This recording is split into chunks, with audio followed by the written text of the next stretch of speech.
नमस्कार, आदाब। आवाज द वॉइस में आप सभी दर्शकों का स्वागत है। खैर मकदम है, तहे दिल से इस्तकबाल है। भगवान श्री राम अयोध्या में आ रहे हैं। 500 साल बाद उनकी प्राण प्रतिष्ठा हो रही है। बहुत बहुत स्वागत है, उत्सव है ये। और इसी संदर्भ में आज हमारे स्टूडियो में हमारे एक खास मेहमान हैं। हम उससे बातचीत करेंगे कि भगवान राम जी के बाद चिन्ह कहाँ कहाँ पर पड़े, कैसी उनकी जीवन यात्रा रही, कहाँ कहाँ पर वो रहे और क्या क्या कार्य उन्होंने किए। हमारे खास मेहमान जो कि इस वक्त स्टूडियो में हमारे साथ में है, उनका नाम है डॉक्टर ओमकार त्रिपाठी जी। डॉक्टर ओमकार त्रिपाठी जी, आपका बहुत बहुत स्वागत है हमारे स्टूडियो में। जय श्री राम। नमस्कार अंजलि जी, आपने सच कहा। भगवान राम आ रहे हैं और 500 वर्षों के बाद आ रहे हैं। और वो सिर्फ अयोध्या में नहीं आ रहे हैं, पूरे भारत में आ रहे हैं, हम सबके घर आ रहे हैं और हम सबके मन में आ रहे हैं। अब हम जानेंगे कि भगवान राम जी का जो जन्म हुआ वो तो अयोध्या में हुआ, लेकिन ये जन्म क्यों हुआ, डॉक्टर ओमकार त्रिपाठी जी से हम जानेंगे। बड़ा अच्छा प्रश्न है अंजलि जी। राम जन्म के कई कारण हैं जी। पौराणिक कथाओं में और शास्त्रों में लिखा है कि राम जन्म के कई कारण हैं। पहला कारण है कि ब्रह्मा जी के 4 मानस पुत्र थे, सनत, सनत कुमार, सनातन और सरत नंदन जी। ये मानस पुत्र थे ब्रह्मा जी के। और एक बार ये वैकुंठ धाम में विष्णु जी से मिलने गए। तो विष्णु जी के 2 पार्षद थे जिन्हें हम लोकपाल कहते हैं जी। उन्होंने उन 4 सनत कुमारों को रोक दिया। उन्हें क्रोध आ गया और उन्होंने उन्हें श्राप दे दिया। पहले के ऋषि मुनि राक्षस होने का ही या कुरूप होने का या जड़वत हो जाने का श्राप दिया करते थे। तो उन्होंने सनत कुमारों ने श्राप दे दिया कि जाओ तुम राक्षस हो जाओ। इतने में विष्णु जी उठ के आते हैं और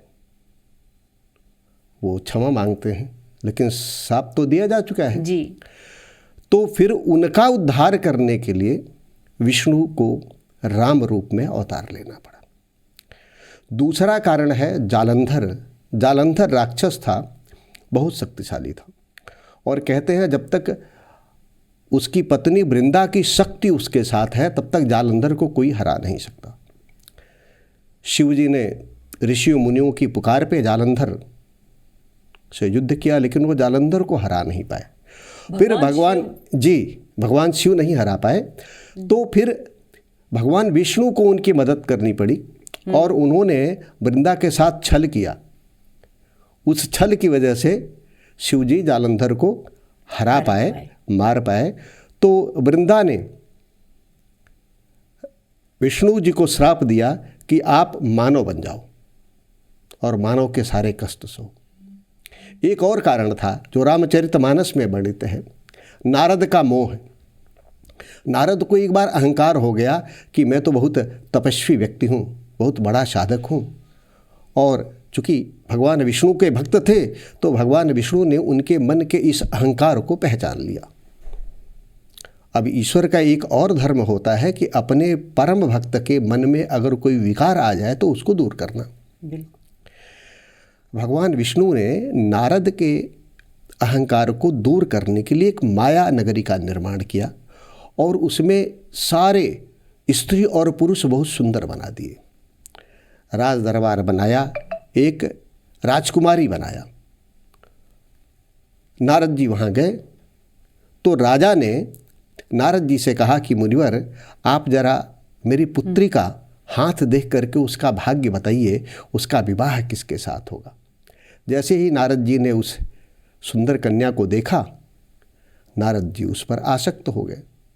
नारद जी ने मन में मन उसे स्वीकार कर लिया और फिर कहा कि बहुत योग्य व्यक्ति इसका वर होगा। इसके बाद नारद जी विष्णु जी के पास गए और उन्हें कहा कि हे हरि, हे विष्णु जी, मुझे अपना हरि रूप दे दीजिए। अच्छा। हरि के 2 अर्थ होते हैं। हरि का मतलब होता है विष्णु भी और हरि का मतलब बानर भी होता है।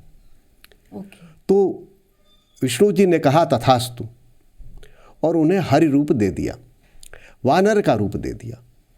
अब वो अपने आप को बहुत सुंदर समझ के उन्होंने कहा अभी तो मुझे विष्णु जी का रूप मिल गया है और मैं स्वयंवर में जाऊंगा और मुझे देखते ही कन्या आएगी और मुझे अपना पति स्वीकार कर लेगी।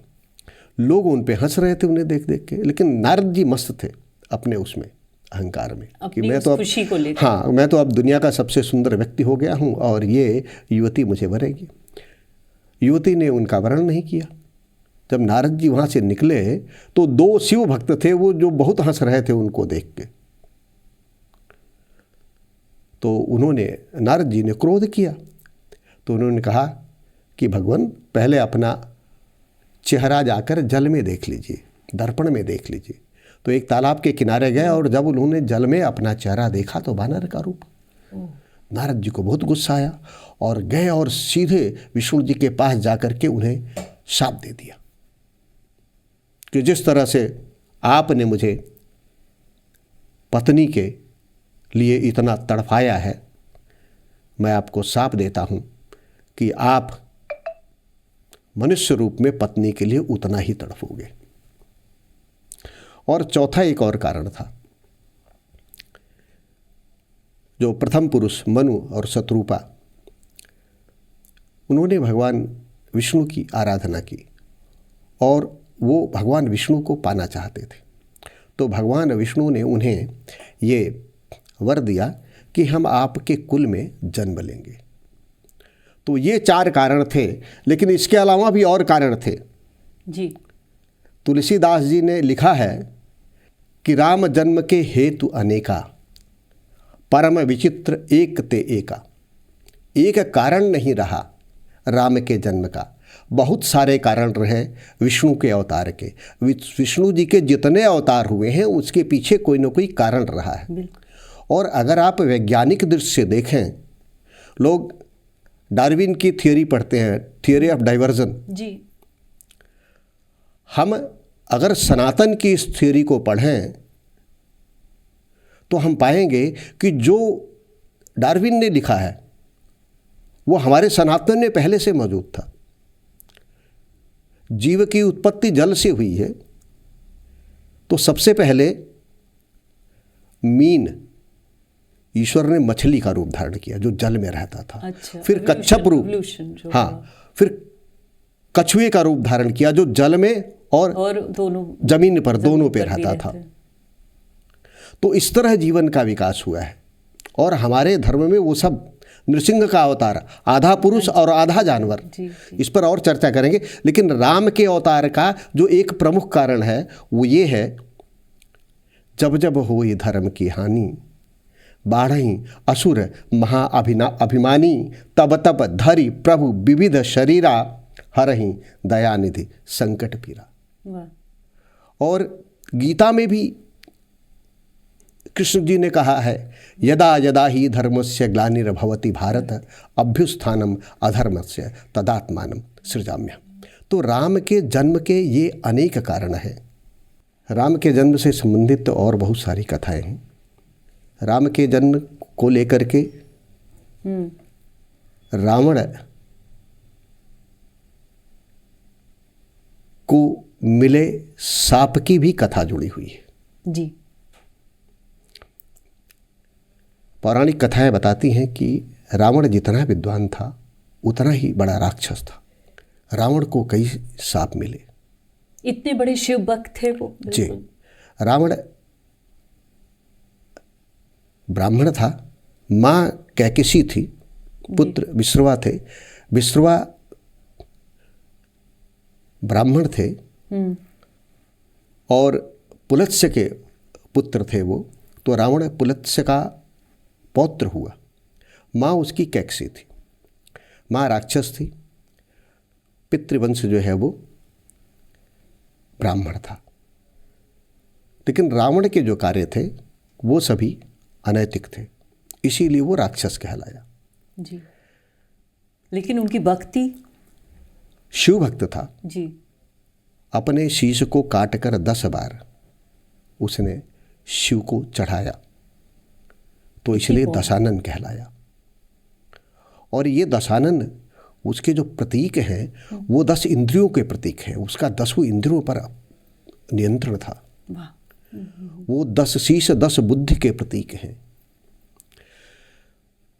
एक बार वेदवती नाम की एक कन्या थी, बहुत सुंदर थी, विष्णु को अपने पति के रूप में पाना चाहती थी।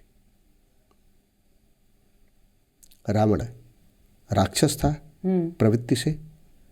उसने देखा इस युवती को विष्णु की पूजा करते हुए, सुंदर थी। रावण जो भी सुंदर स्त्री देखता था उसे अपनी बनाना चाहता था। उसने उसको बाल समेत पकड़ा और लंका ले जाने का प्रयोजन किया। उसने विरोध किया, रावण नहीं माना, तो उसने रावण को शाप दिया कि जिस तरह से तू पर नारी पे दृष्टि रखता है, इसी पर नारी दृष्टि में ही तेरी मृत्यु लिखी हुई है। और उस वेदवाणी में अपने आप को वहीं भस्म कर लिया। तपस्विनी थी। और भी कारण है इस तरह के। आजकल तो राम पर ही लिखा जा रहा है चारों तरफ, वातावरण भी वैसा है। मैंने कुछ लिखने का प्रयास किया है जी, जरूर। उसी आह्वान में, हे पुरुषोत्तम रघुपति राघव, हे सीतापति दशरथ नंदन, ये राम के तमाम नाम हैं। हे पुरुषोत्तम रघुपति राघव, हे सीतापति दशरथ नंदन, हे विश्वंभर, हे चक्र प्राणी, हे विश्वंभर, हे चक्रपाणी, हे दामोदर रघुकुल भूषण। हे पुरुषोत्तम रघुपति राघव, हे सीतापति दशरथ नंदन, हे विश्वंभर, हे चक्रपाणी, हे दामोदर रघुकुल भूषण, हे नारायण घट घट वासी आजान बाहु, हे कमल नयन। अब खत्म हुआ वन धाम, तुम्हारा अभिनंदन। आओ सबरी के राम तुम्हारा अभिनंदन। आओ सबरी के राम तुम्हारा अभिनंदन। आओ सबरी के राम। बहुत बहुत शुक्रिया। आओ सबरी के राम तुम्हारा अभिनंदन।